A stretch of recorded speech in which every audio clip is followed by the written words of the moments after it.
तब भोर के बजले हैं एखन 9 और हम दोनों गोटा निकल वहाँ गाड़ी में तेल दियाबे के लिए। ई देख लीजिए हमारे विलेज का चौक, दरगाह चौक केहन लग रहा है भोरे भोर। और ई भ गया हमारे गांव के बजरंगबली स्थान, बजरंगबली की जय। एखन का बच्चा सब अल्ट्रा प्रो मैक्स छै, जखने देखल के कैमरा खोलल के पोज देवे लगले, देख लियो हिया। तैके बाद कि अपन गाड़ी में सटासट ऑयल भरवा लिया। तैके बाद सीधे निकल गया अपन गांव भ्रमण पर, देखे कते सुंदर लग रहा है। इम्हर गाछी, इम्हर खेत, इम्हर नहर, बीच में रोड, कते सुंदर लग रहा है। तैके बाद हम सीधे आबि गेलौं घर पर। देखियो बच्चा सब केना खेल रहल छै, कूदते हे हे हे हे। बेसी नहीं कूद बउआ, गड़ टूट जेत। आ केओ बेहुदा हमर बुलेट पर नजर लगा देलक, देख लियो तो कनी गड़बड़ा गेले हां।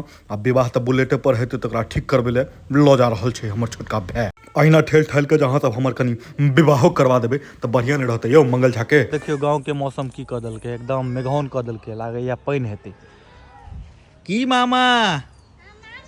हमर पछुएत नहीं छोड़ब। अच्छा हाँ, अगला अपडेट के लिए अगला वीडियो के इंतजार करू। ताबे कनी बारिश शुरू भ गेले हैं, नहा ले छी।